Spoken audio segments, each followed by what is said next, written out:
A continuación, es el turno del Ministerio de Obras Públicas de realizar su presentación, contando con 40 minutos a partir de ahora. Ya, muy buenos días, señora Presidenta, señor miembro Pared. La discrepancia se ha dividido en dos bloques. El primero de los bloques es respecto de la variante Kawasi, donde nosotros vamos a hacer un análisis de aquellas disposiciones que están establecidas en la resolución 1962 y vamos a señalar que estos atrasos que señala el concesionario no son imputables al Ministerio de Obras Públicas y para pasar luego a las observaciones técnicas y económicas. Posteriormente vamos a pasar a la segunda discrepancia, que es sobre sustitución de obras, donde se va a realizar un análisis también contractual, análisis jurídico contractual de la resolución, y pasaremos también a los análisis técnicos y económicos. La sociedad concesionaria funda esta discrepancia, pasamos a la siguiente lámina, en atraso en la revisión en el proceso de aprobación de los proyectos de ingeniería y que estos atrasos, digamos, en este proceso de revisión impactarían en el programa de ejecución de obra y además señala que existirían atrasos en el proceso de recepción de las obras que serían también imputables al fisco. Bueno, todo esto nosotros lo rechazamos categóricamente. La siguiente lámina corresponde a un extracto de la página 8 de la discrepancia, donde nosotros podemos observar una serie de compromisos que asume el concesionario pasando de la variante poniente a la oriente a la poniente. Primero hay que destacar que tanto el concesionario como nosotros estamos de acuerdo en que ambas partes teníamos un proyecto aprobado que podría haber sido construido de inmediato. Y sobre la base de ese proyecto que estaba aprobado, se llega a una serie de acuerdos, entre ellos que la obra tenía que ejecutarse en un plazo máximo, que era el 31 de diciembre del 2016, y que esta alternativa no generaría ningún costo para el Ministerio de Obras Públicas. Sumado a ello, en la misma resolución, este mismo extracto, señala que existen un par de condiciones que el concesionario coloca también como requisitos para iniciar la construcción de la obra, y entre ellos está el acceso material a los lotes expropiados. En esta lámina que podemos ver acá, el título es que la sociedad concesionaria propuso una modificación a la variante Incahuasi por las siguientes razones. Permitiría cortar los plazos de construcción de la obra, significaría un ahorro en los costos de ingeniería y construcción respecto de los costos de la alternativa oriente y provocaría también un beneficio para la comunidad respecto de variados temas territoriales. Los primeros dos puntos, derechamente, acortar los plazos de construcción, estamos aquí precisamente porque en realidad los plazos de construcción no se vieron muy acortados, y tampoco estamos acá en un escenario donde los costos de ingeniería se hayan reducido. Estamos en un escenario donde nos están demandando costos de ingeniería y atraso en el programa de ejecución de obra. Compromisos asumidos por la sociedad concesionaria. Primer compromiso, que está establecido en la Carta 2675, compromiso asumido por ellos textualmente. El compromiso de desarrollar el PIB sin costo adicional para el MOP, en forma correcta, completa y sin errores, y señala que entorpezcan su pronta revisión. Este es un compromiso que asume desde antes, viendo que, tomando en consideración de que esta es una obra muy puntual, como dijo el gerente de la concesionaria, no son más de 3 kilómetros, y por tanto se establece una serie de plazos, como dijo el colega, bien definidos para esta obra, dado que tenía un plazo de término que era el 31 de diciembre. Plazos bien definidos que alcanzan a lo que es el proyecto, a la elaboración del proyecto de ingeniería definitivo y a la construcción total de la obra. Compromiso de ejecutar la totalidad de la obra hasta el 31 de diciembre del 2016. Ahora, las disposiciones relevantes de la resolución 1962 están establecidas en esta y la siguiente lámina. Esta establece en el 3.2 que el 3.2 recoge uno de los requisitos que impuso el concesionario, que fue el acceso material a los terrenos expropiados. La presentación anterior señaló que el concesionario ya había cedido alrededor del 95% de los terrenos que estaban expropiados, o sea, acceso voluntario, me imagino, pero lo cierto es que cuando se realiza esta oferta, ellos ya tenían bastante avanzado este tema, y sin perjuicio de eso, uno de los requisitos es el acceso material a los terrenos expropiados, respecto de esta diferencia, imagino. Entonces, ¿qué pasa? Que El acceso a material se produce bastante tiempo más adelante del programa de ejecución de obras que se había presentado, del primero y del segundo. El 3.4 establece una segunda obligación que es la entrega de antecedentes legales y planimétricos por parte de la sociedad concesionaria para efectos de las expropiaciones.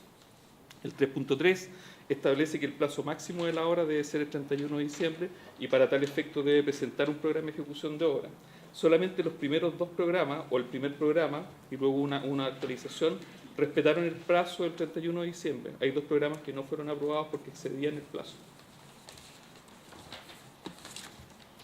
El 3.5 y el 3.6, por tu parte, dicen que en forma previa y como condición para el inicio de la ejecución de la obra, la concesionaria debe acreditar, digamos, al inspector fiscal que la obra se encuentra cubierta por las pólizas de responsabilidad civil por catástrofe y los seguros y la garantía de construcción. Es importante porque también está considerado como un requisito que es previo al inicio a la construcción de la obra. Los atrasos no son imputables al MOP. Nosotros señalamos en esta lámina y volvemos a reiterar que la primera obligación de la sociedad concesionaria es presentar un proyecto de ingeniería definitiva que debe presentarlo de forma correcta, completa, sin errores de presentación y sobre todas las cosas que todo esto que hemos dicho no entorpezca la pronta revisión. No fue precisamente lo que ocurrió. Este punto, el primero, señala que con fecha 8 de mayo del 2015, mediante carta 3933, la sociedad concesionaria se le remitió a la concesionaria diversas observaciones respecto del proyecto de estructura versión A. El 17 del 9, la sociedad concesionaria, solo la versión E, corrigió las observaciones que se le hicieron a la versión A respecto del proyecto de estructura, es decir, 5 meses después. Entonces, cuando el concesionario nos dice que se ciñó estrictamente al proceso de iteraciones que estaba definido en la resolución, eso no es tan así. En realidad lo que ocurrió es que las primeras versiones del proyecto, de la A a la D, sí se ajustaron a las iteraciones que estaban establecidas en la resolución. Sin embargo, eso no significa que la calidad de esos proyectos fue la adecuada. En la parte técnica lo van a desarrollar. Luego de la versión E en adelante, esto siguió un comportamiento absolutamente distinto. ¿Por qué? Porque hubo observaciones graves. Lo dijo el gerente acá hace un rato atrás.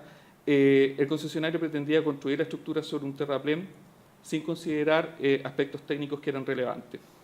Se habló de las lluvias que ocurrieron y esas lluvias eran un ejemplo muy, muy importante porque si no se hubiese exigido por el Departamento de Proyectos y Estructura la construcción de pilotes, digamos, el resultado de las lluvias hubiese sido mucho más grave en esa estructura. Vamos a ver algunas imágenes donde se muestra que un muro TEM, se lo llevó, digamos, la lluvia. O sea, sí hubo impacto importante, además de una serie de otras fotografías que van a poder ver.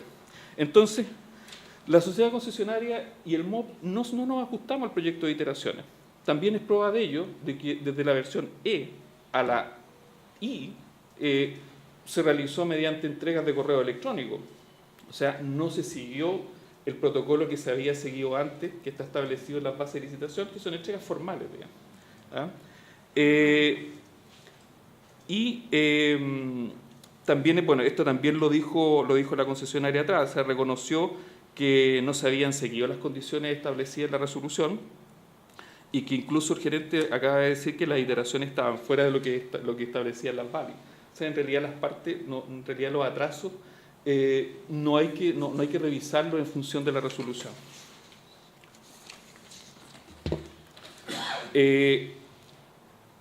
Otro de los temas importantes es, por ejemplo, que los proyectos de ingeniería definitiva debían ser presentados de forma completa. Lo cierto es que esto no ocurrió, o sea, la estructura debió haberse presentado el proyecto completo y eso en la especie no sucedió de esa manera. Un ejemplo de ello es que el proyecto del muro TEM se presentó el 12 de julio del 2016 y su programa de ejecución de obra, por ejemplo, iniciaba el 1 de septiembre del año 2015. Y como dije, bueno, la estructura se pretendía construir directamente sobre el terraplén y esto hubiese sido absolutamente grave. Entonces, la sociedad concesionaria pretendía iniciar la variante con un PIT que no estaba aprobado completamente. No acreditó al inspector fiscal que estaba cubierto el contrato con las pólizas y con las garantías. Accedió materialmente a los terrenos expropiados El 23 de 3 de 2016 es el registro que nosotros tenemos de un acceso material a terreno expropiado. En consecuencia, estos atrasos se deben a incumplimientos también, digamos, el atraso debe ser también analizado en función del cumplimiento de todos los demás requisitos para iniciar la fase de construcción. El programa de ejecución de obras, por ejemplo, establece que para la variante completa se estableció un plazo de 486 días, esto es alrededor de 16 meses para construir. En ese sentido, por ejemplo, si revisamos la entrega del muro TEM, que se realiza en julio del 2016, y también la entrega de los antecedentes de expropiaciones, la primera versión de los antecedentes de expropiaciones se realiza el 2 de septiembre del 2015, o sea, un día después del programa de ejecución de obras de ellos, o sea, no, solamente el inicio.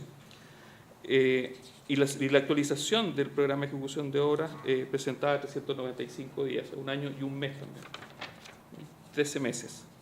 Esta tabla refleja lo que quisimos explicar acá, es el comportamiento del programa de ejecución de obras en la cantidad de meses. Lo que el programa de ejecución de obras nos dice es que para construir la variante completa, la concesionaria necesitaba 16 meses, según el primer programa de ejecución de obras. Pero el programa de ejecución de obra tiene que ser analizado en función del cumplimiento de todos los requisitos para iniciar la construcción de las obras. Si nosotros analizamos esto desde marzo del 2016, que es el acceso material a lotes expropiados, tenemos que los 16 meses llegamos a julio del año 2017 con el plazo de construcción, con ese programa de ejecución de obras, mientras que si lo vemos con el segundo programa de ejecución de obras, podríamos llegar a abril del 2017. Y si eso lo analizáramos solamente desde la presentación del muro TEM, porque la obligación del concesionario era presentar proyectos completos, digamos, y obtener la aprobación de ellos, si lo vemos solamente desde la presentación del proyecto TEM, tendríamos que analizarlo desde julio del 2016 y los 16 meses de la etapa de construcción, moverlo hacia adelante y llegaríamos a plazos que son bastante extensos. Bueno, a continuación, Mario Fuentes va a seguir con el análisis técnico. Buenos días, honorable. ¿Se escucha bien, verdad? ¿Sí? Okay. Yo soy inspector fiscal, ingeniero civil. Sí, mucho gusto. A ver, lo fundamental en este apartado de la presentación es demostrar el tipo y calidad de los proyectos presentados por los concesionarios. Y vamos a responder indirectamente una de las consultas que realizó la honorable señora que está presente respecto a qué influye o qué tipo de influencia tiene la calidad del proyecto entregado para su revisión y posteriormente, al término del estudio, en la concreción del proyecto mismo. Hacer notar que la sociedad concesionaria libremente se comprometió a presentar, entre otras cosas, a presentar para aprobación del inspector fiscal en forma correcta y sin errores que entorpezcan su pronta revisión a más tardar el día 15 de mayo. Efectivamente, presentó el día 15 de mayo su proyecto. Este proyecto que presentó, dale por favor, lo presentó en estas condiciones y se los voy a enumerar. Lo que pienso mostrar aquí son parte es un extracto que demuestra la calidad de los proyectos entregados. Hay mucho más que uno puede mencionar, pero por ahora el tiempo no puedo explayarme mucho. Pero ya entregando la versión B, que es la primera versión que se entrega posterior a la resolución 1962, ¿cierto?, ya presentaba condiciones de insuficiencia, falta de prolijidad técnica, información incompleta y con errores. O sea, muy distinto al compromiso adquirido por la misma sociedad concesionaria. ¿Qué temas o qué problemas tenían estos proyectos? La primera versión del proyecto: falta de mecánica de suelo. Se observa que la fundación no debe ser, ahí en esa versión se observa que no debe ser directa sobre el relleno estructural. El informe geotécnico presenta la variante Incahuasi Oriente y las calicatas también no correspondían a el sector que se iban a emplazar las obras. Ahora bien, y respondiendo a su pregunta, si usted no tiene un proyecto, si usted no tiene los antecedentes de ingeniería básica a mano, cualquier diseño que presente no va a servir de nada porque no tiene ningún sustento. Usted no puede diseñar ninguna estructura, ningún pavimento, ninguna obra sin contar con la ingeniería básica de por medio, que es el sustento básico para poder diseñar. Dicho de otra forma, lo que entrega son croquis. Nada más que croquis, para saber qué es lo que están pensando. Pero esto no es una entrega seria de un proyecto de ingeniería de detalle que se comprometió la sociedad concesionaria. Por lo tanto, si bien es cierto, la sociedad concesionaria casi siempre cumplió con la entrega de los plazos de los proyectos, hay que ver la forma de entregar los proyectos. Y por lo tanto, no solo cumplir con el plazo de entrega, sino también con la calidad y completitud del mismo. No es muy fácil entregar cualquier cosa, en realidad. Hay que entregarlo bien. Y eso es fundamental para el tema de revisiones de proyectos. Es fundamental.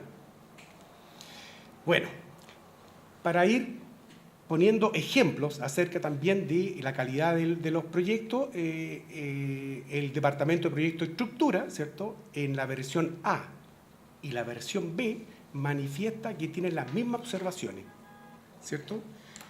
Por lo tanto, se da a entender que no hubo mejoras por parte de la sociedad concesionaria respecto a ambas versiones. Ya en la versión B se sigue manteniendo, ¿cierto?, la observación de no fundar sobre relleno natural no confinado, y se menciona que se debe analizar el tema de uso de otra tecnología como pilotaje. Además, la mecánica del suelo en su versión C sigue incompleta, ¿cierto?, y entregan calicatas del sector oriente, sabiendo que estamos hablando de una variante del sector poniente a construir. Entonces se repite justamente el mismo comentario anterior. No basta con entregar a plazo los proyectos, sino hay que entregarlos bien. En su versión D se sigue, ¿cierto?, la sociedad concesionaria sigue sin entregar ninguna solución al tema de pilotaje, ¿cierto?, presentado como observación ya en el informe A. El ordinario 4631, el IEF entrega observaciones de antecedentes de expropiaciones que no cuentan con un estudio actualizado. O sea, estamos hablando que presentan antecedentes legales del año 2009. Estamos hablando que estamos en el 2015. Entonces, en realidad, también eso demuestra la poca prolijidad de la entrega de los proyectos. Notar que ya en septiembre, según el programa suscrito en la resolución 1962, deberían haber comenzado la obra. En septiembre. Y estamos hablando que entregaron recién el proyecto de expropiaciones y no actualizado. Seguimos. Mediante la anotación del libro de obra 188 de noviembre del 2015, los antecedentes de expropiación en la versión B son idénticas a las observaciones de la versión A. No atiende las observaciones que le hemos manifestado. Notar que estos antecedentes son clave para obtener finalmente la toma de posesión material del terreno, que precisamente corresponde a uno de los hitos para comenzar las obras. O sea, que la versión A y la versión B de los antecedentes de expropiaciones, hay ahí 2 meses ya de retraso. Fácil. Según la carta 4155, se hace entrega al inspector fiscal de la versión A de los muros TEM. Eso ya lo habíamos mencionado. Y a más de 10 meses de haber entregado el proyecto estructural en su versión E, que incluía el uso de pilotes en la infraestructura. Las versiones F, G y H, consecuentes, ¿cierto?, no se entregaron de manera oficial y eso ya se ha mencionado.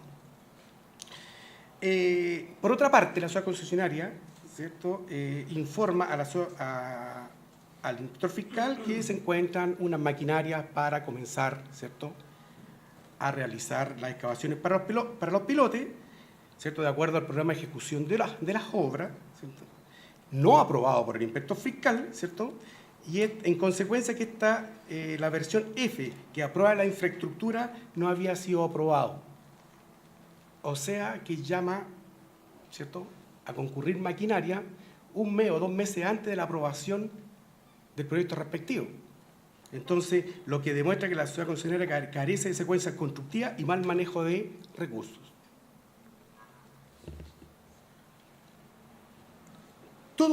Con todo esto, ¿qué es lo que queremos manifestar? Es que, en realidad, un proyecto entregado de esas, o proyectos entregados de esa forma, carecen de todo fundamento para poder seguir avanzando en la revisión de los proyectos, sobre todo de los proyectos que guardan relación con estructuras o con pavimentos. Estamos hablando de mecánica de suelo, de temas básicos para el diseño. Entonces, ya desde este punto de vista hay un incumplimiento por parte de la sociedad concesionaria en la época de diseño. Ahora bien, va a presentar don Daniel Silva, ¿cierto?, la complejidad que tuvieron en la época de la construcción de las obras, ¿cierto? Lo dejo así que muchas gracias.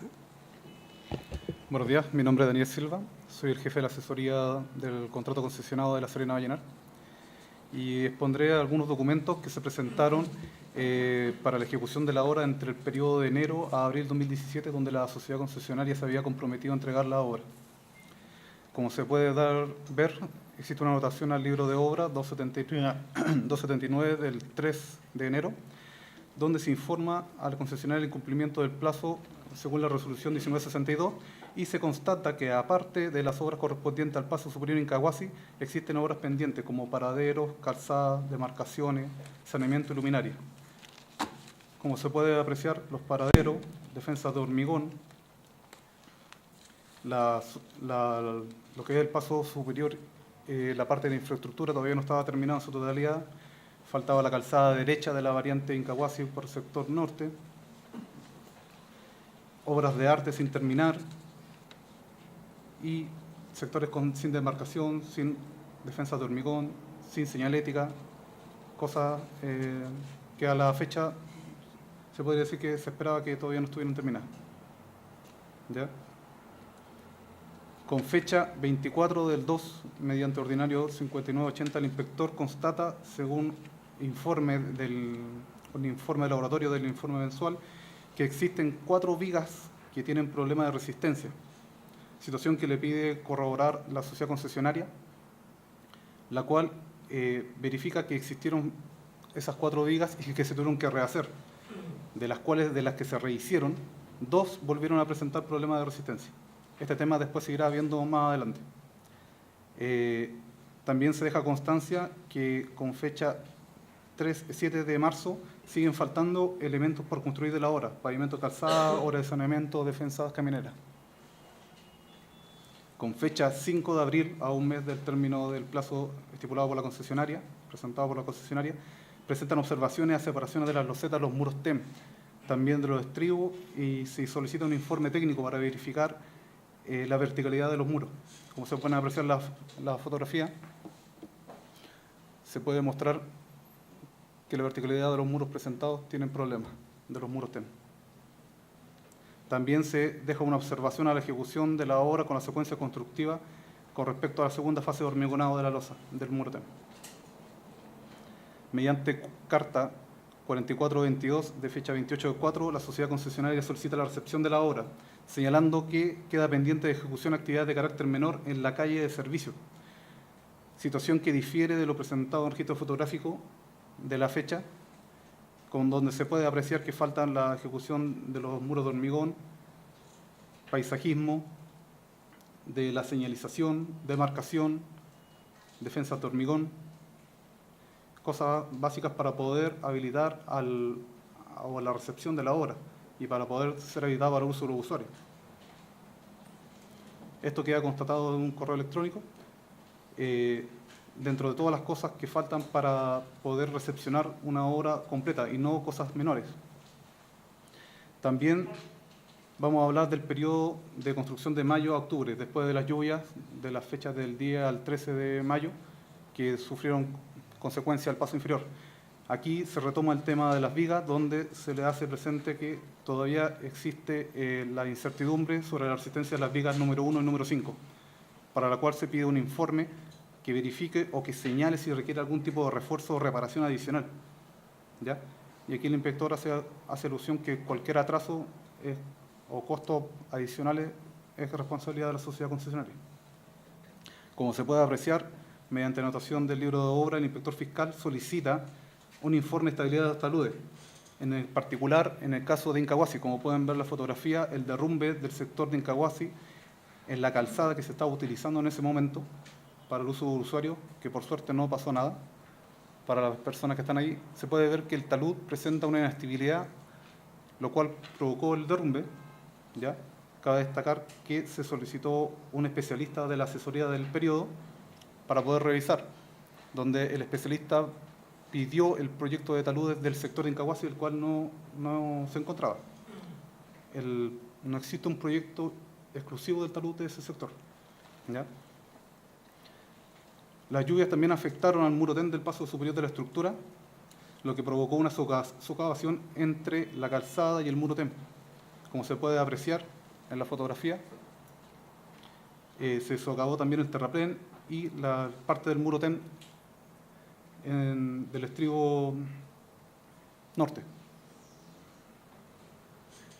Con fecha 21 de junio se recibe minuta técnica con procedimiento de reparación del muro TEN y con la misma fecha se recibe un informe de la estabilidad del talud después de la labor de limpieza, ¿ya?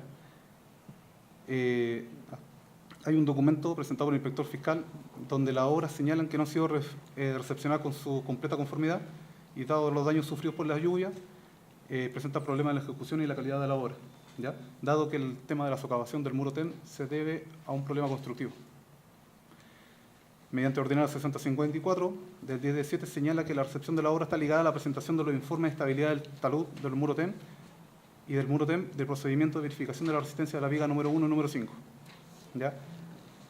Mediante carta 4459, recién la concesionaria solicita la extracción de testigos para verificar la calidad de las vigas. Mediante ordinario 6090, el inspector fiscal cuestiona la calidad de los informes de talud presentados por la sociedad concesionaria, ¿ya? Informando que los informes no presentan ningún argumento analítico y o empírico de la empresa Asistexa, dado que solamente sus conclusiones están conformes a la experiencia del consultor. No hay un estudio como tal, que es lo que se estaba solicitando desde un principio. Y se vuelve a solicitar que se presente un estudio acabado para poder recepcionar la obra.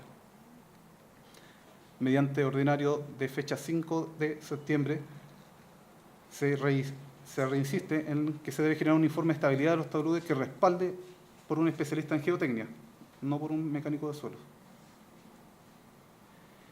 Mediante carta 4481 del 5/9, se presenta minuta con la evaluación de los testigos de las vigas, validando por el especialista del proyecto la resistencia de las vigas presentadas en ese sector. Recién en esa fecha se tenía una certeza de la calidad de las vigas y de la resistencia que estas tenían. Después, el 8/9, se observan que hay pequeñas observaciones, ¿ya?, de la obra para poder todavía recepcionar la obra. Reparar bajadas de agua lluvia, fabricar un tubo de PVC para evacuación de agua y mejorar unas cunetas. Con fecha 25/9 se reitera la necesidad de un estudio acabado de taludes, de acuerdo a la revisión de especialistas o revisores del MOP, para garantizar el buen ejecutar de la obra y garantizar la seguridad de los usuarios. Situación que es entregada el 5 de octubre. Ahora analizaremos lo que es el programa de ejecución de obra. El programa de ejecución de obra es un programa, es un documento contractual de la resolución, ¿ya? Modificación de este programa involucra una modificación de la resolución. Eso quiere decir que nosotros, ni el inspector, tienen atribuciones para modificar un programa de ejecución de obra. El programa aprobado tenía fecha de inicio el 1 de septiembre de 2015 y fecha de término el 31 de diciembre de 2016. Son 16 meses de ejecución, ¿ya? Eso quiere decir que son 16 meses de gastos generales que ellos tienen considerado. Las fechas reales, fecha de inicio fue el 23 de marzo del 2016, dado que se daban las condiciones que establecía la resolución para ingresar a terreno a iniciar los trabajos, debido al atraso de la entrega de los proyectos de expropiaciones. La fecha de término fue el 28 del 4, lo que da un plazo de ejecución de 12,9, 13 meses de ejecución de la obra, a los 16 que se tenía como plazo considerado. ¿Ya? Los otros programas que se entregaron no son válidos, ya que no existen ninguna aprobación del inspector fiscal. Como se puede apreciar en la columna de arriba, estos son los plazos originales que tenía la concesionaria, del 1 del 9 al 12 del 6 y para la estructura del 8 del 12 al 31 del 12. La ejecución real fue del 23 del 3 al 28 del 3. Hay un desfase del inicio de la estructura de 7,8 meses. Ese desfase se debe al atraso en la entrega del proyecto de expropiaciones. El desfase del término de la obra es de 3,9 meses, y esto indica que no existe un atraso en el plazo de la ejecución, pero sí existe un incumplimiento en el hito del término de la obra, que era el 31 del 12. Por lo tanto, los gastos generales adicionales que está solicitando la sociedad concesionaria son gastos administrativos que se pueden generar debido a una modificación del programa, modificación que implique un mayor plazo de ejecución. Como podemos constatar, no ocurrió este mayor plazo de ejecución, sino que las obras se ejecutaron en 13 meses, según lo que dice la sociedad concesionaria. El retraso del término de la obra se debe al retraso de los 7,8 meses en el inicio de la obra. Por lo tanto, de ahí en adelante no deberían cobrar más gastos generales, porque está dentro de los plazos del programa aprobado por la resolución. Los mayores costos por ejecución del desvío tradicional, por el desvío de tránsito adicional,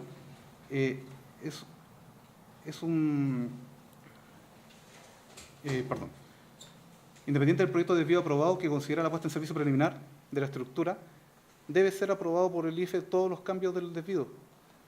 Pero dado a que las vigas instaladas presentaron baja resistencia, situación que recién se resolvió en agosto de 2017, era difícil dar tránsito sobre la estructura, hasta que se tuviera una certeza de la resistencia de las mismas vigas. Y la paralización de los equipos también se da como adelantar la entrega de los equipos antes que se encuentren aprobados los proyectos de infraestructura. Es una situación que solo fue instaurada por la sociedad concesionaria sin ser solicitada por el inspector fiscal. Hola, buenas. Yo voy a hablar sobre la segunda discrepancia. En honor al tiempo voy a hablar sobre dos puntos esencialmente. Sobre el procedimiento de sustitución de obras establecidos en la base de licitación en el artículo 19213 y sobre la aceptación que realiza la sociedad concesionaria de la misma resolución. El procedimiento de sustitución se establece en las bases de licitación, en el artículo 19213, y este procedimiento establece 3 puntos. 1, la facultad, potestad o prerrogativa que tiene el MOB para realizar la sustitución de obras. No establece en ningún momento que esta debe realizarse con consentimiento y conocimiento de la sociedad concesionaria. Y 3, solamente una vez que el MOB tome la decisión de realizar la sustitución de obras, el inspector fiscal debe comunicárselo a la sociedad concesionaria para que éste elabore un proyecto de ingeniería de detalle. Por lo cual, las alegaciones que realiza la sociedad concesionaria en esta discrepancia no corresponden, pues el MOB se ajustó al procedimiento establecido en las propias bases de licitación.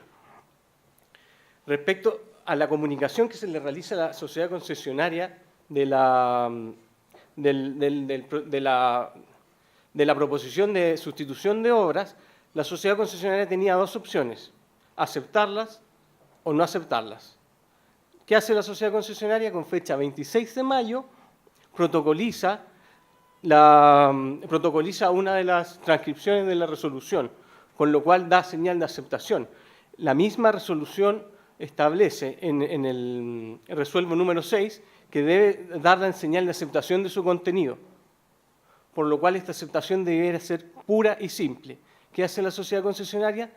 Funda su discrepancia en que aceptó la sustitución de obra, pero la aceptó con reserva, con alcance. ¿Cuál es el valor de estos alcances? Ninguno, pues ni las bases de licitación ni la propia resolución lo establecen.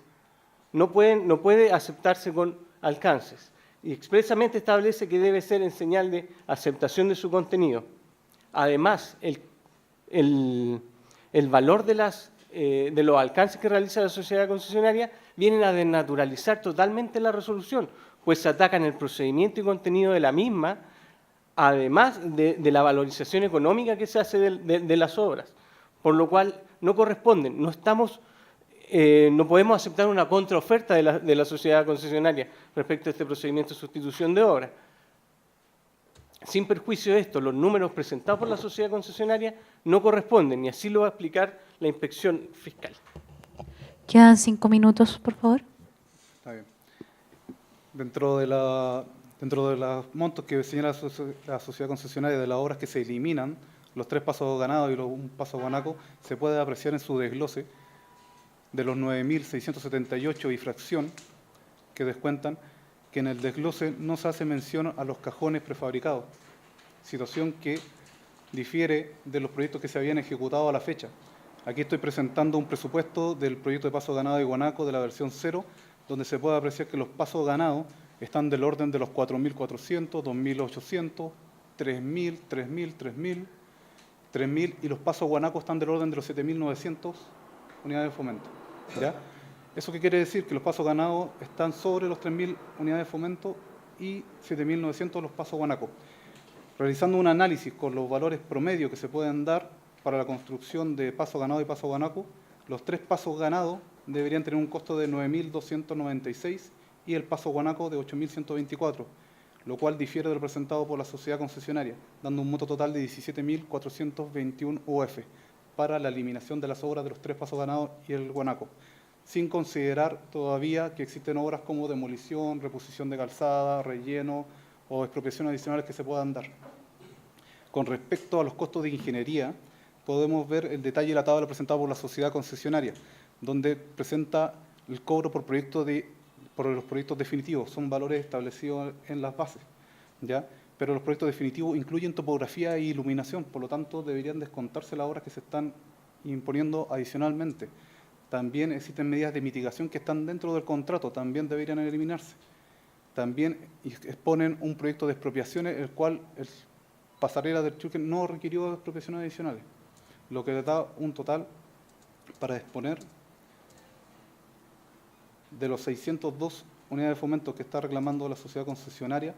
Podemos, excluyendo todas las obras que están adicionales, sería un costo de 116 unidades de fomento y fracción. Los costos de la ingeniería de los pasos ganados y los pasos guanaco podemos también sacarlo de acuerdo al anexo 3, lo que daría un total de 140 unidades de fomento por los 3 pasos ganados y por el paso guanaco. Realizando un análisis, un balance del costo de ingeniería real más el costo del MOP, nos daría 23 unidades de fomento a favor del MOP. Con respecto a las obras provisorias y las obras de demolición, de modificación de las obras no aprovechables que menciona la sociedad concesionaria, debido a los pocos antecedentes que tenemos al respecto de las ubicaciones que se presentaron, no podemos tener mayor pronunciamiento, por lo cual sería bueno tener una claridad de las obras y los sectores donde se ejecutaron dichas obras para poder tener un pronunciamiento más acabado. Eso es. Muchas gracias. Entonces, a continuación iniciamos la ronda de preguntas y empezamos por don Fernando Avara. Solo el tema de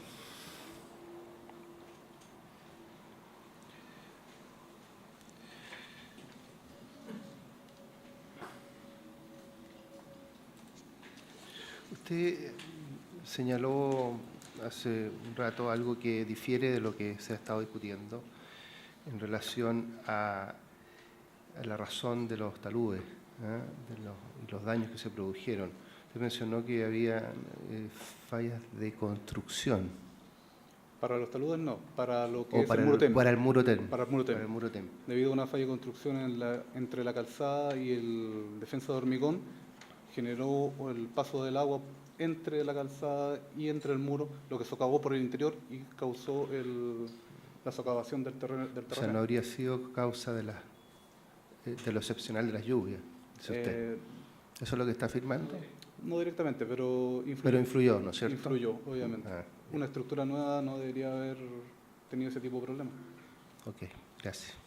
Yo no tengo más preguntas.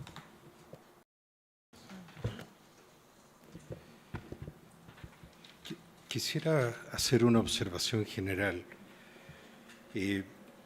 Los antecedentes presentados son de muy buena calidad y por lo menos para mí el no haberlos tenido cuando hicieron llegar el documento, el escrito, después de la presentación de la discrepancia de la concesionaria, al menos a mí me afectó la capacidad de análisis y preparación para esta audiencia. Yo les agradecería hacer un esfuerzo especial para que calidades como la que hoy día vimos en esta audiencia pudieran ser anticipadas en el escrito. ¿Ok? Hagamos el esfuerzo, todos lo estamos haciendo debido a los tiempos con que cada una de las partes llegamos a estas reuniones. ¿Ok? Ahora entro a las preguntas. Me quedó una confusión a partir de la presentación de la concesionaria con la del MOP en relación a los taludes. Mi colega Aineren, que es experto e ingeniero de estructura, seguramente va a profundizar en ello, pero yo quisiera solo abordar un tema. Me formé la impresión de que habían dos zonas de taludes, una afectada y otra no afectada. ¿Eso es erróneo? ¿Hubo una sola zona de taludes que fue afectada? Por lo tanto, esto de los 2 meses de estudio, de un informe complementario, de si los taludes estaban buenos o no, era respecto de los que fueron afectados por las lluvias. No, se solicitó un informe de la totalidad de los taludes del sector, dado que prácticamente toda la variante Incahuasi pasa por sector de taludes. Eso quiere decir que al derrumbarse uno de los 4 sectores grandes de taludes del sector, se solicitó que se hiciera el informe para todo el tramo. Ok. Y, señor inspector fiscal, ¿está dentro de sus facultades para aprobar y recepcionar una obra, solicitar ese tipo de informes?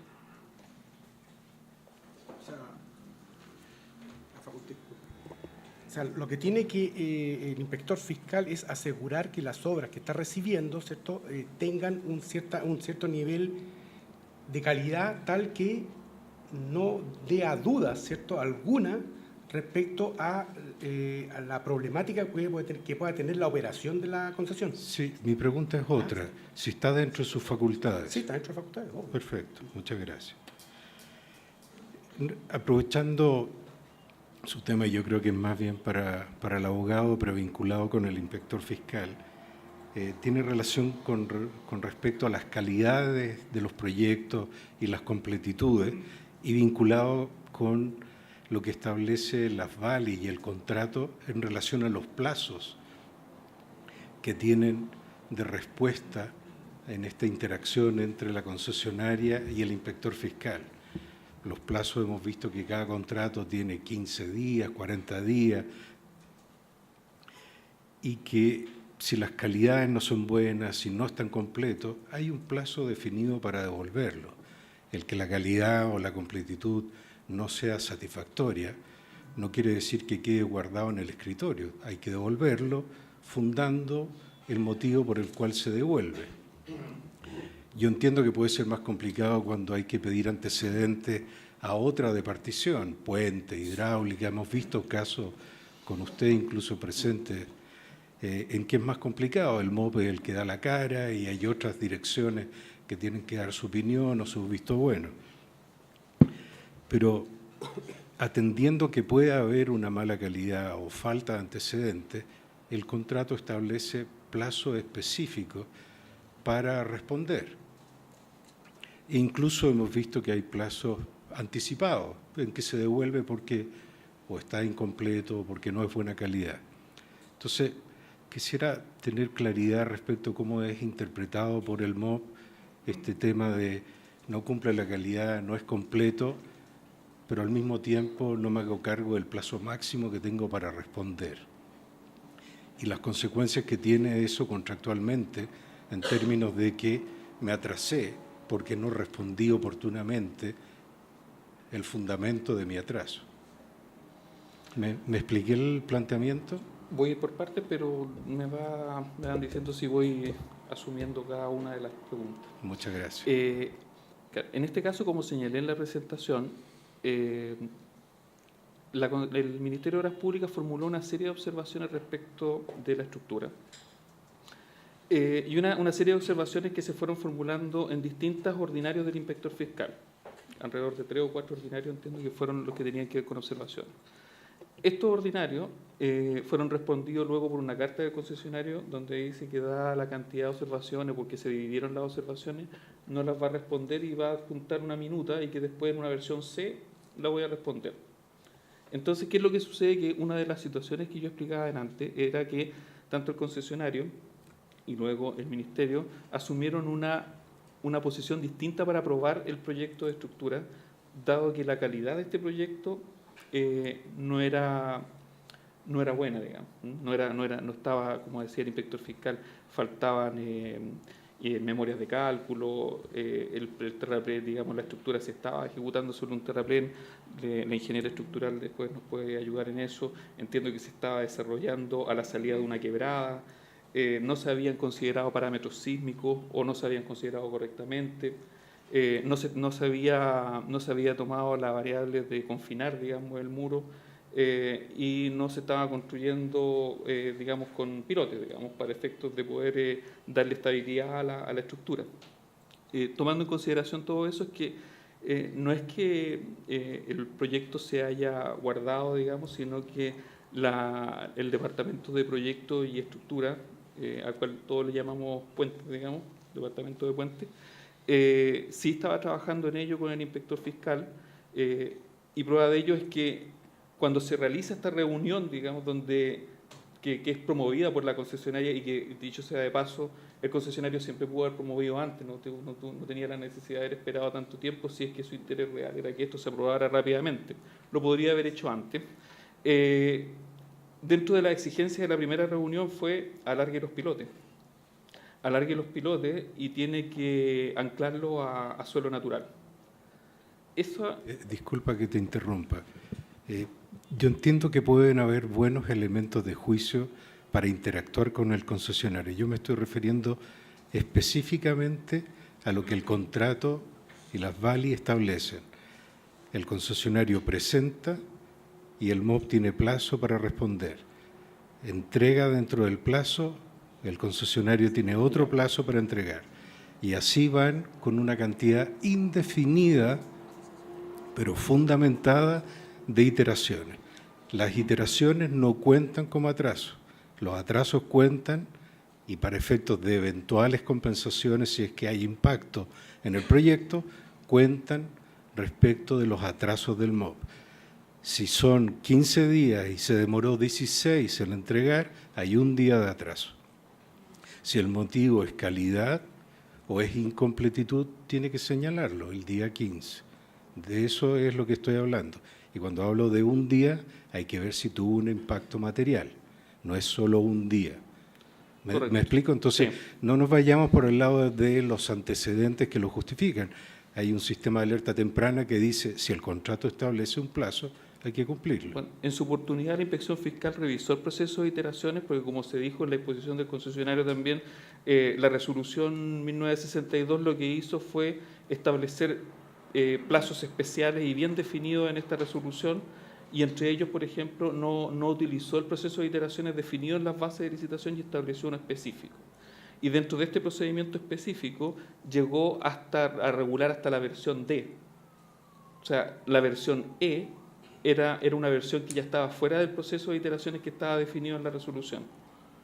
Y de ahí que viene el tema que nosotros sostenemos de que esta versión, digamos, ya no se encuentra dentro de los plazos de 20 días que tenía tanto el concesionario como el Ministerio para su revisión. Ya estaba entregado, digamos, a la actividad de las partes para sacar lo más rápido posible, digamos, esto.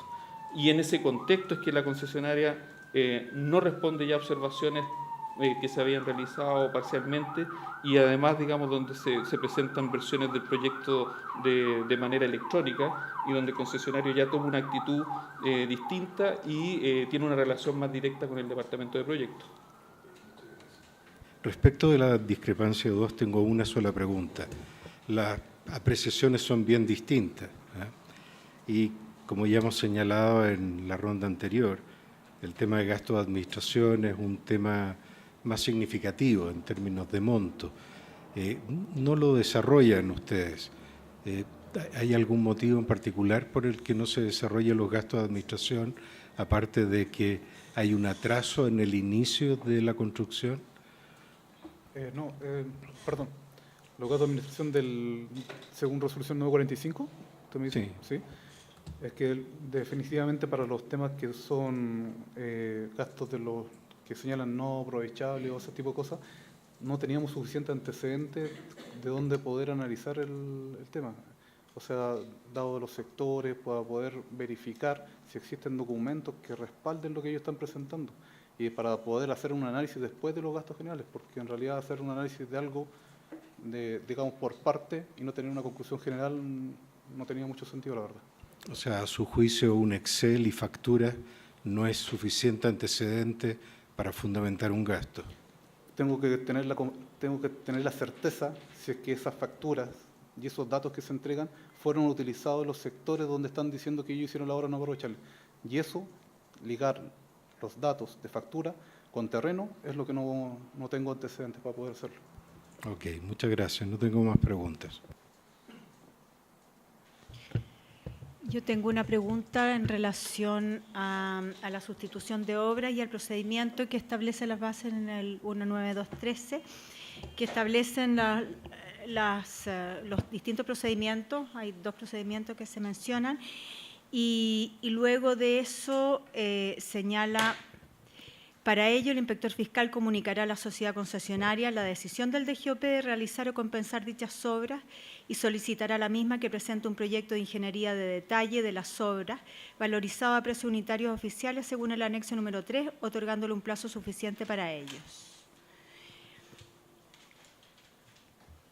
Quisiera entender cómo se armoniza lo que establece aquí el artículo con lo que ocurrió en este caso específico de la sustitución de estas obras y de la resolución de GOP.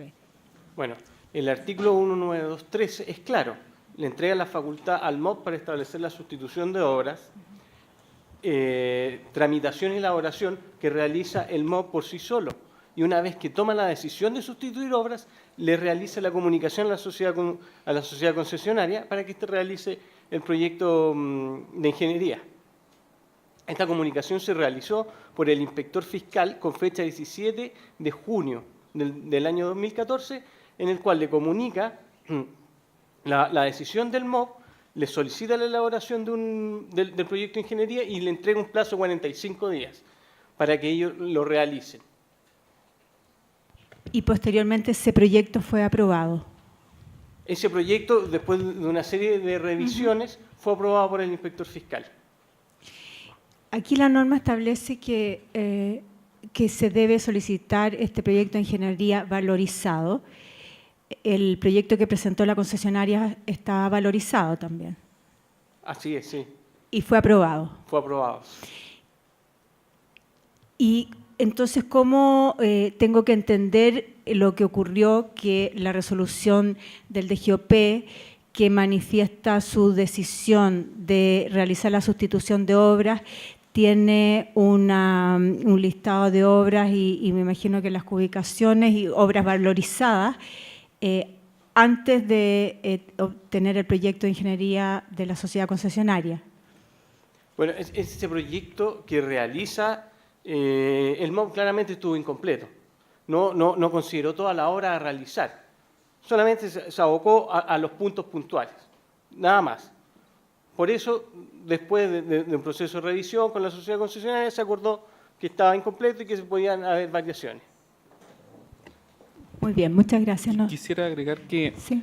La resolución 945 lo que establece son las grandes partidas, digamos, respecto de las obras que estaban señaladas en el contrato versus las que se iban a sustituir. Entonces, el problema ahora se genera porque en su oportunidad, como vimos que eran obras en términos generales, digamos, partidas principales, ahora estamos analizando un proyecto del concesionario ya en un nivel definitivo versus un proyecto, digamos, de los proyectos que estaban definidos en el contrato, digamos, a la hora del contrato, que estaban considerados en sus grandes dimensiones, ¿no? Entonces, si ahora nosotros bajamos, digamos, la estructura de los cajones, que es lo que se hizo en la exposición, vemos que cada una de esas obras tiene un costo mucho mayor y que sí puede ser ahora considerado lo que cuesta realmente construir 3 pasos de ganado y un paso de guanaco versus un proyecto con un grado más de desarrollo del concesionario. Pero antes, digamos, no se podría comparar lo que se está haciendo ahora por el concesionario respecto de lo que como se definió en esa época en la resolución. O sea, tengo que entender que lo que se definió en la resolución es parcial, es una visión global de las obras. De las dos. Sí, y que luego de eso entonces se iba con el proyecto de ingeniería de la concesionaria, se iba a entrar en detalle. Claro.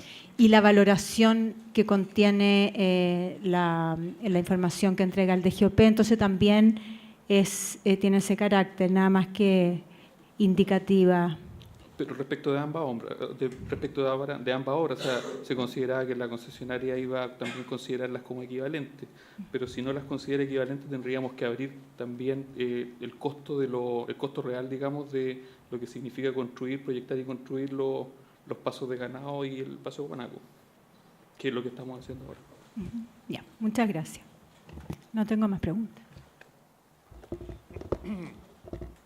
Quería hacerle una pregunta al señor jefe de la asesoría de la inspección fiscal, porque él menciona que hay informes de mecánica de suelos e informes geotécnicos. ¿Me puede explicar la diferencia? Lo que mencionan los documentos es que el informe presentado por la sociedad concesionaria pasa a ser casi un informe visual, no existe un análisis de por medio o un estudio. En el periodo de la revisión de estos informes se solicitó el apoyo de un especialista por parte de la asesoría, ¿ya? Que es Guillermo Kartulovich. Y él revisó los informes haciendo alusión que esto debería generar un estudio, un informe más analítico para poder ver la calidad de los taludes y las reparaciones que se requerirían. Si que tenía que tener algún soporte o simplemente bastaba con mejorar desquinche o trabajos manuales, ¿ya? Pero esos estudios nunca aparecieron, sino que eran simples apreciaciones de la persona de Asistexa que estaba generando los informes luego de la limpieza del talud, ¿ya? Eso es lo que se desprende de los documentos que tenemos a mano. No, si yo entendí perfecto eso, lo que no entiendo es cuál es la diferencia que usted hace entre mecánica de suelos e informe geotécnico. Quisiera saber en qué se diferencian. Es por el especialista de la asesoría en su tiempo señaló que debería hacer un estudio acabado de los taludes un especialista geotécnico, no un especialista en mecánica de suelos, ya que me imagino que por la profesión debe ser más acabado el geotécnico que el mecánico de suelo. Por eso se solicitó que se hiciera un estudio de geotecnia. En cuanto a los taludes. No, me suena raro, pero las dos cosas son similares, pero bueno.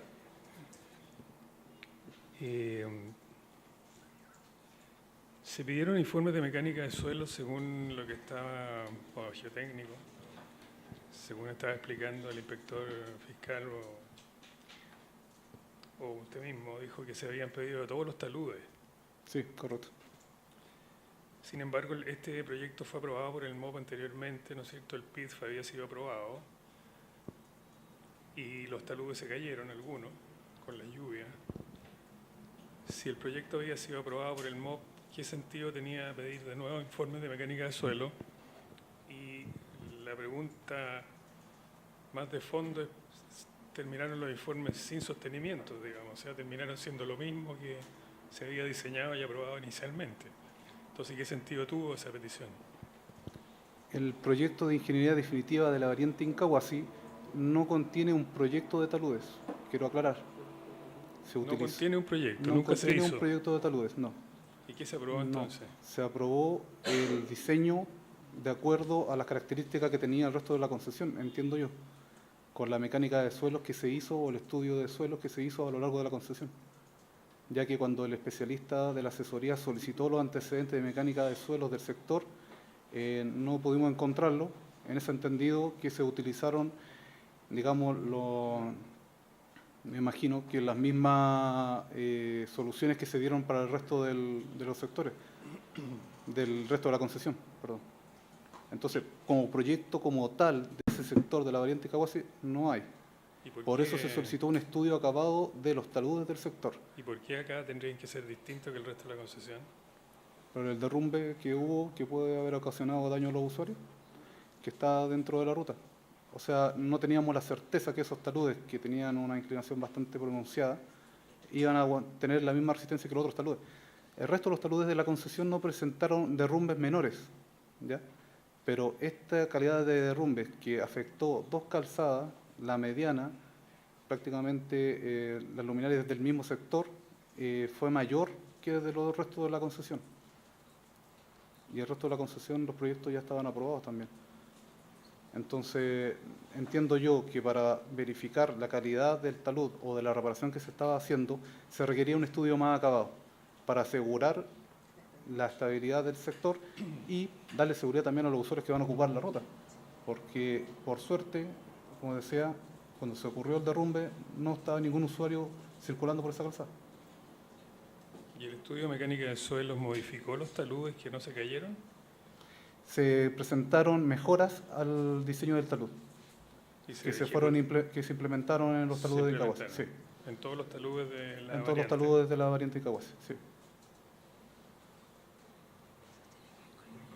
Después, en el programa que ustedes presentan acá, el término de la obra está indicada como 28 de abril del 2017 y la concesionaria en su presentación dice que terminó el 10 de mayo de 2017. Esos son como 15 días de diferencia entre una visión del término de la obra y otra visión del término de la obra. En definitiva, entonces como esta obra tenía que terminar el 31 de diciembre del 2016, y las partes, uno indica que terminó el 28 y el otro dice que terminó el 10, solamente hay 15 días en disputa en términos del término de esta obra. Nosotros nos estamos guiando por los programas no aprobados presentados por la sociedad concesionaria, que indicaban que el 28 de abril iban a terminar la obra. Documentos formales que indicaran que terminaran el 10, el 15 de mayo no tengo, yo por lo menos respaldo de eso, a menos que haya sido de conversaciones anexas, pero los documentos que tengo a mano me indican que la obra se iba a terminar el 28 de abril de manera de presentación formal, digámoslo así, por parte de la concesionaria. Incluso la carta de solicitud de recepción de obra está para el 28 de abril también. Entonces no tengo registros de que después del 28 de abril en adelante la sociedad concesionaria reiteradas veces hace mención a la solicitud de recepción de obra, pero no señala una fecha nueva de término de obra como tal.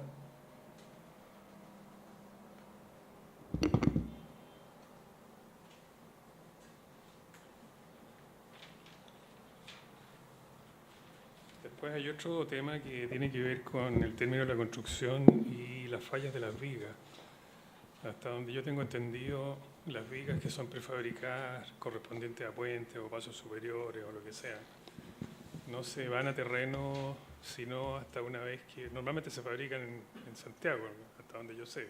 No sé si en La Serena o por ahí. Pero las vigas que son prefabricadas se fabrican y no se despachan hasta que sus resistencias o sus calidades son certificadas por algún independiente, algún organismo independiente. ¿Por qué estas vigas recién en agosto, como dice usted, 17 de agosto si no me equivoco, ahí recién se descubrió que estaban mal hechas y ya la construcción había terminado el 28 de abril? ¿Me puede explicar eso? No, disculpe. Las vigas se hicieron en una planta en el sector de la Ruta 43, una planta MASPIR que se estaba implementando en ese sector. ¿Y dónde es eso? Que es nueva, en el sector de Tambillos, en la ruta que une La Serena con Ovalle. En el sector de Tambillo se instaló una planta de MASPIR y esta planta abastecía a las vigas que son de la Ruta 43 como de la concesión de La Serena Vallenar. ¿Ya? ¿Es de una planta nueva. ¿De la misma empresa SACIR o no? ¿O es otra compañía? Tengo entendido que es otra compañía, no sabría decirle. De las cuales también se tiene registro que tuvieron problemas también las vigas de la 43. El tema es que recién en febrero, a través de un informe mensual que presenta la sociedad concesionaria, los informes de laboratorio mostraron que habían 4 vigas que tenían problemas, ¿ya?, de baja resistencia. Y se le pidió a la sociedad concesionaria las explicaciones del caso. Después, el mismo mes de febrero, la sociedad concesionaria señaló que las vigas presentadas en dicho informe habían sido nuevamente hechas, hicieron otra tanda de vigas, de las cuales después, con una carta que se presentó en el mes de abril, volvieron a presentar problemas las vigas número 1 y número 5 con resistencia, que se entiende que son vigas nuevas, ¿ya? Entonces se instaló una tanda de vigas y otra tanda de vigas quedó pendiente, ¿ya? Y después, ahora, el proceso de instalación de estas vigas, siendo que el concesionario decía que cumplía con la resistencia, y dado los plazos para la construcción, ellos instalaron las vigas. Ahora, aprobaciones, documentos del inspector fiscal para la instalación de las vigas, yo no he encontrado. Las instalaciones se instaló de acuerdo al procedimiento o programa que tenía la sociedad concesionaria. Si eso es lo que me pregunta, si existe una aprobación para la instalación de las vigas, yo no cuento con ese documento. Sí, a ver, el procedimiento que yo conozco por lo menos y que tiene toda lógica es que cuando yo prefabrico vigas, sea donde sea, no las despacho a terreno hasta que las vigas no sean o no presenten la resistencia del hormigón para las cuales fueron diseñadas, porque si yo tengo que mandar una viga de Santiago a Temuco para devolverla después porque está mala, no tiene sentido. Entonces hay que tener una inspección en fábrica que sea capaz de establecer, ¿no es cierto?, si la viga cumple o no cumple con la calidad. Eso aparentemente aquí no se hizo, ¿no es cierto? Y la viga partió para terreno, la construcción terminó el 28 de abril según su presentación, pero recién en agosto se encontró que estaba mala la viga. Es lo que dice usted en su presentación también. Perdón, disculpe que interrumpa.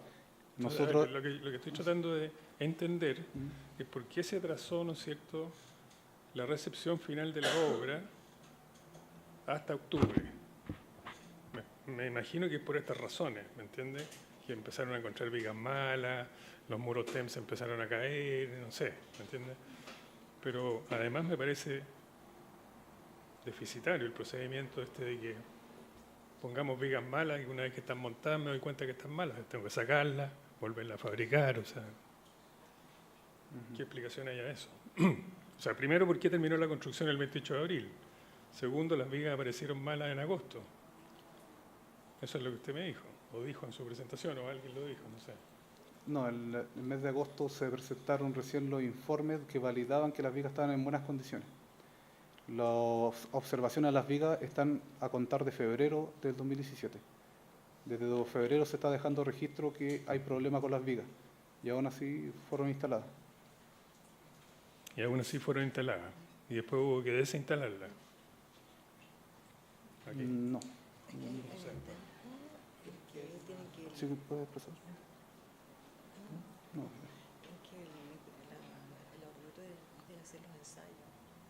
Esas son las preguntas que tengo. Muchas gracias.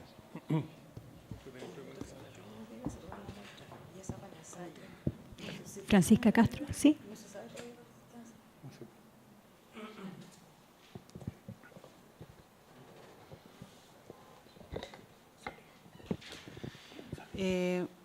Gracias por la presentación. A ver, vamos a la primera parte de la discrepancia, donde hay varios argumentos y temas distintos. Uno son los atrasos, que ustedes argumentan que atrasos son básicamente por la calidad de las respuestas que entregaba la sociedad concesionaria. Pero, sin embargo, hubieron atrasos imputables a las dos partes, ¿cierto? Hay atrasos en las cartas de ida y venida. Si uno lineales, uno se da cuenta que son más o menos 400 lo que ustedes reclaman y creo que uno podría llegar a esa cifra más o menos. Yo creo que, pero el tema es cuánto impacta al plan de obra, ¿cierto? Y ya don Roberto le pidió a la sociedad concesionaria que nos mandaran las holguras que tenían para poder ver el impacto.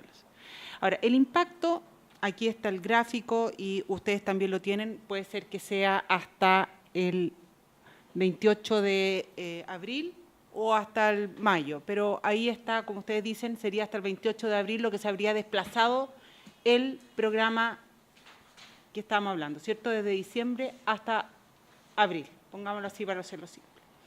Entonces, la pregunta, y en términos de gastos generales, si es que yo estoy bien, ustedes dicen, ¿sabe qué? No alugar los gastos generales, porque ellos tenían 16 meses de gastos generales y en realidad fueron menos que 16 meses porque empezaron, y de hecho en la misma sociedad concesionaria, la que su presentación dice perfectamente que ellos parten, no en marzo exactamente del 2016, dicen que parten en febrero del 2016, pero solo con un 3,61% de avance. O sea, la verdad que el gran comienzo sería de marzo del 2016, más o menos lo mismo que ustedes ponen ahí, ¿cierto? Y se desplaza, por lo tanto, ahí no habría discusión.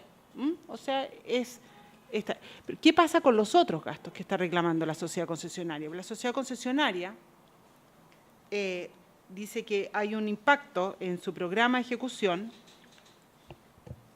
y no solo reclama gastos generales, que son, la verdad, los más grandes, pero también apunta a que hay otras dos partidas que se llaman desvío de tránsito adicional, el desvío de tránsito, y el tema de tener dispuestos equipos paralizados, ¿ya? De los cuales ustedes no entendí que se hicieran cargo.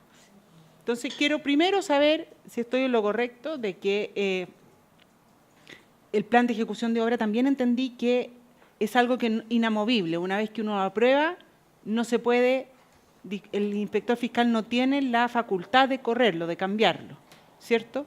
La sociedad concesionaria tiene que cumplir los plazos y está así estructurado, ¿cierto? Entonces, eso es correcto. ¿Ya? Entonces, siendo así, habiendo lo que ustedes afirman, un desplazamiento del plan de ejecución de obra, gastos generales no corresponden, son los 16 meses, ¿y qué pasaría con los otros dos gastos que está solicitando la sociedad concesionaria? Esa es la primera pregunta. Los planes de desvío de obra son parte de los gastos que se hacen dentro de la obra. O sea, mientras que no tuviera la certeza de que estuviera el paso superior construido, tampoco se puede dar otra opción de desvío. E incluso, como se mostraban en la imagen de los desvíos, ellos podrían haber utilizado tal vez la ruta 5 antigua también, para utilizarla en vez de ocupar el desvío del ramal, dado que solamente en dos partes de la entrada y la salida de la ruta 5 se requerían trabajos, que no creo que sean trabajos que duren más de 13 meses. Entonces, alternativas también podrían haber obtenido.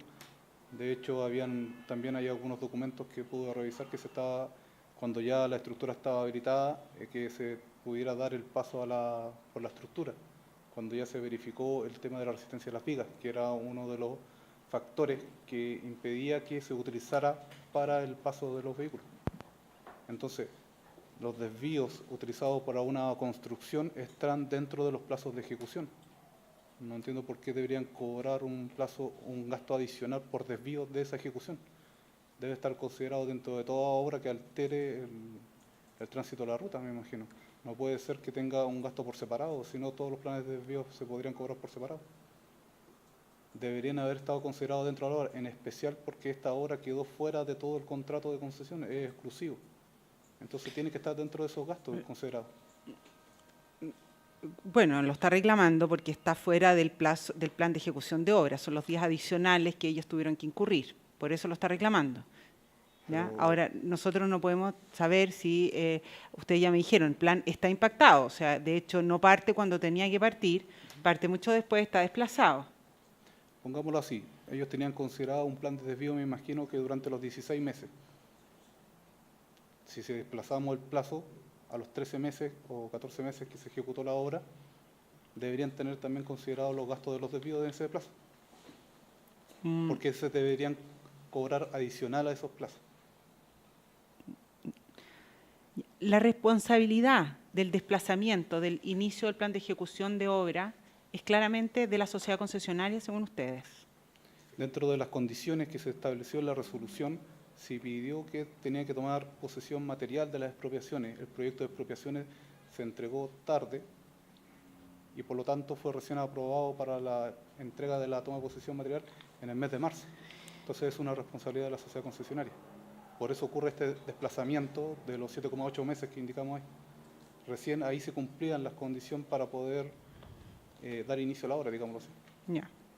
Respecto a la segunda parte de la primera discrepancia, que es la recepción de la obra, la demora en la recepción de la obra producto de estos estudios sobre taludes que ustedes hicieron, sin duda me queda claro que eran necesarios los estudios, ¿ya? La pregunta era si estaban considerados dentro de las obligaciones de la sociedad concesionaria. O sea, la sociedad concesionaria tiene que entregar un proyecto de calidad. Entiendo que para dar la certeza de que el proyecto o el sector es seguro también para el uso de los usuarios, tenemos que tener esa certeza. Situación que no se daba con informes en base a la experiencia del profesional que presentaba la concesionaria. Pero si usted escuchó la presentación de ellos, durante la presentación la sociedad concesionaria dijo que de acuerdo a las características del sector, nunca no se tenía que hacer este estudio de taludes, no se requería. Es que, Yo no soy experta en taludes y tampoco en mecánica de suelo, ni geomecánica, ni nada de todo eso, pero lo que ellos pusieron, lo que yo entendí, es que al parecer, de acuerdo a las características, no se hubiera requerido nunca, salvo por esta lluvia muy grande que hubo. Si no hubiera habido esa lluvia, nunca se hubiera pedido esto porque no era necesario, de acuerdo a la calidad o características de los taludes del sector. Pero eso difiere un poco de lo que presentó la misma sociedad concesionaria en su informe. Como se ve en la pantalla, ahí donde el inspector hace alusión a que los informes no presentan un argumento analítico o empírico, también hace mención que la solución ejecutada por la sociedad concesionaria a esa fecha, hablemos del 22 de agosto, el mismo consultor dice que no retendrá un eventual derrame si es que vuelve a pasar lluvias. Eso lo dice el informe de la sociedad concesionaria. Entonces, ante eso, como no tenemos esa certeza que el mismo informe de la sociedad concesionaria dice, se solicitó un estudio más acabado. Si a mí me entregan un informe Perfecto. que dice que se puede volver a derrumbar, yo digo, entonces necesitábamos tomar medidas de precaución porque o si no se le va a caer una roca a un usuario que está circulando por la ruta. Y eso obligó a que después, en reiteradas ocasiones, el inspector fiscal de la fecha solicitara un estudio más acabado con reparaciones o algunos o refuerzos que requiera el talud. Ok, y perfecto. Entonces, ustedes cuando no reciben la obra es porque no estaban los estudios terminados. Ustedes no lo habían, o sea, terminado, leídos por ustedes y aprobados por ustedes. Correcto. Son 3 puntos que por lo que no se recibió desde mayo hasta octubre. 1, la reparación de los muros TEM. 2, la verificación de la resistencia de las vigas número 1 y número 5 de Incahuasi. Y 3, la verificación de un estudio acabado de los taludes. Esas son las 3 Esas condiciones. las 3. Correcto. Y todas son con respecto a la variante Incahuasi. Perfecto. Ahora vámonos a la discrepancia número 2, que es la de los pasos, y que aquí ya se ha señalado y la presidenta del panel dijo, ya discutió un poco el punto, solo que yo todavía no lo entiendo. ¿Cómo si el MOP, ustedes aprueban un proyecto que les presenta la sociedad concesionaria? Eso es lo que hace la resolución 945, creo que, ¿cierto? Yo entiendo que, y usted señaló que lo que hace en esa resolución se aprueba un proyecto de las grandes partidas. Las grandes partidas normalmente en un proyecto de ingeniería son más del 50% del costo del proyecto. ¿Qué porcentaje son las grandes partidas? Porque al parecer aquí estamos yéndonos desde menos 8 a más 24. Y entonces no entiendo cómo un proyecto que está aprobado, incluyendo las grandes partidas, tiene un error de ¿qué porcentaje? Entonces, necesito entender. Respecto de eso, nosotros nos podemos comprometer, digamos, a elaborarlo mejor en las observaciones a la discrepancia.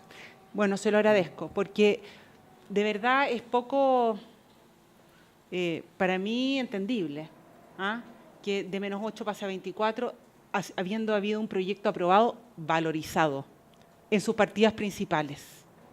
Bueno, Entonces, eso creo que es muy importante que quede más claro. No tengo más preguntas. Gracias. Con eso terminaríamos entonces. Ah, sí, tiene una pregunta adicional. Muy bien. Sí, yo tengo una pregunta para el abogado don Ricardo Beca. Me quedo dando vuelta, don Ricardo, el tema de que, si lo entendí bien, hubo un acuerdo con la concesionaria de que en esta iteración, dentro de los plazos que establece el contrato y las VALI, hacer un acuerdo, o me imagino algún documento que postergara mientras mejorara la calidad de la documentación presentada. ¿Fue así? ¿Hay algún documento firmado por ambas partes que levantaba la restricción contractual de cumplir determinados plazos? No existe ningún documento, digamos, eso fue, digamos, el comportamiento de ambas partes, digamos, en los hechos, digamos, así fue, digamos. Pero lo que yo señalé previamente es que el proceso de iteraciones terminó con la versión D. Eso es lo que está regulado en la resolución. Luego de la versión D no se consideraban más iteraciones. Entonces este procedimiento se verificó de una manera distinta al que estaba regulado en el artículo 2.1 de esta resolución.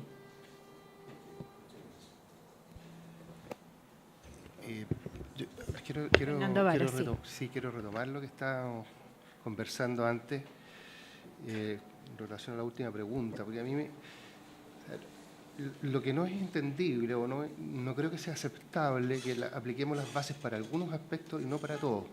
Entonces, el tema del cumplimiento y del principio de sujeción estricta a las bases tiene que cumplirse siempre, no solamente en algunos aspectos. Entonces, insistir en eso porque es relevante para este y para otras discrepancias en el sentido de cumplir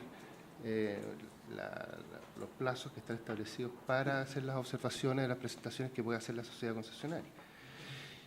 Lo mismo, y ligado con esto, es el tema de la unidad de acción que debe tener la administración pública, el ministerio. O sea, no sé qué tan oponible sea a la sociedad concesionaria el hecho de que hayan otros organismos internos dentro del ministerio que deban pronunciarse por propio normativa interna, digamos, y que tenga que emitir sus opiniones otros organismos competentes. Pero eso, de nuevo, creo que debe ser algo que no le es oponible, digamos, de alguna manera a la sociedad concesionaria en la medida que se tenga que consultar a otros órganos internos. Es importante que exista una sola cara frente a la contraparte, digamos, ¿cierto? Eso me parece a mí como un principio de unidad de acción que de alguna manera también ellos lo han hecho presente en el sentido de las normas de la Ley de Base de Administración del Estado, digamos, y la Ley de Procedimientos Administrativos, digamos, que sea eficiente, coordinación interna, etcétera, etcétera. Me parece que es un comentario válido para este tipo de discrepancias. Eso no sé si tiene que agregar. Sí. Bueno, en la exposición nosotros señalamos que la primera obligación del concesionario era presentar un proyecto completo. O sea, la primera obligación del concesionario incumplida es precisamente la de presentar un proyecto completo, o sea, el proyecto de ingeniería definitiva de la estructura completa. Estoy hablando de subestructura y superestructura. Y eso no sucedió así. O sea, primero quiero decir que quien fracciona el proyecto es primero el concesionario. Y en segundo término, no es inusual que los constructores, que los concesionarios, se relacionen directamente con el Departamento de Proyectos y Estructura. Eso sucede, digamos, y de hecho en este proceso de iteraciones, lo que hace el concesionario a partir de la versión E en adelante es relacionarse directamente con el Departamento de Proyectos.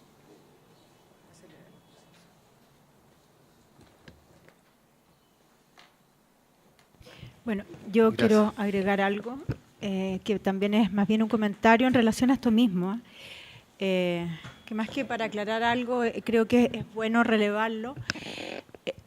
En el tema de la calidad de los proyectos, y sin entrar a cuestionar que sea así o cualquiera de las posturas pueda ser válida al respecto, pero es importante que al revisar la documentación nunca se dejó constancia clara de esto. Se hacen las observaciones, por supuesto, pero respecto al pronunciamiento del Departamento de Proyecto Estructura, solo el inspector fiscal consigna por meses que se hacen las observaciones, que son muy completas, etcétera, o no, yo no soy ingeniero, pero las miré y son numerosas, y sin perjuicio de lo cual, con posterioridad, se complementarán estas observaciones por el Departamento de Proyecto DP, sí, Proyecto de Estructura.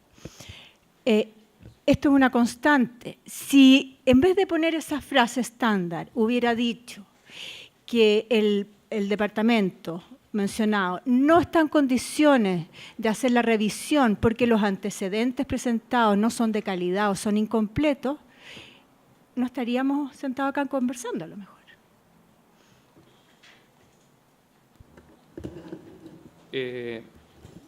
Podría ser ese el escenario, pero sería equivalente, digamos, a trasladar la responsabilidad del concesionario que tiene él de elaborar los proyectos de ingeniería definitiva de forma correcta. O sea, vuelvo a repetir, o sea, quien incumplió primero la obligación de presentar un proyecto de calidad completo, suficiente, es el concesionario. Sí, no somos nosotros. Por supuesto, pero lo que ocurre, proyecto. por supuesto, sí, aquí no se está trasladando la responsabilidad al proyecto. Es que como el MOP tiene una obligación de cumplir con plazos por las bases, y esos plazos, la tardanza o el impacto que produzca, puede generar compensaciones al concesionario que comprometen recursos del Estado, me imagino que en las observaciones que hace el inspector fiscal, lo riguroso sería, si es que no puede responder un departamento, es dejar constancia, no que no respondió porque no quiso o porque está sobrepasado, porque no estoy emitiendo un juicio, a lo mejor tiene muchas argumentaciones, pero si la causa específica es que no fueron de calidad o no fueron completos, debiera dejarlo, eso es un actuar diligente, debiera dejar constancia de por qué no se pudo pronunciar. Eso no significa trasladar las responsabilidades. La concesionaria sigue responsable de presentar dentro de plazo y en calidad y completitud su proyecto. Entonces creo que es importante, y esto es con el ánimo de que esto no solo sirva para esta discrepancia, sino que es importante la trazabilidad en este tipo de cosas, y lo hemos visto en muchas discrepancias que generan situaciones como esta, y creo que es importante tomarlo y dejarlo anotado para poder ir mejorando el sistema en definitiva. Bueno, yo solo para cerrar, digamos, y en materia digamos, de comportamiento diligente o de comportarse de acuerdo a cómo se espera, digamos, de un concesionario, el comportamiento diligente estaba expresamente definido en la resolución. Sí, perfecto, pero no era ese el punto que estamos tratando. Gracias. Y finalmente, digamos, de haber aprobado el proyecto como estaba presentado por el concesionario, sin pilote, digamos, como señalé, la estructura podría haber estado en el suelo. Sí, muy bien, pero no era el punto. Gracias. Bueno, entonces... Comenzamos el receso por 15 minutos. Volvemos a las 12:25, por favor. En ese momento tienen que estar todos en la sala y sentados. Gracias.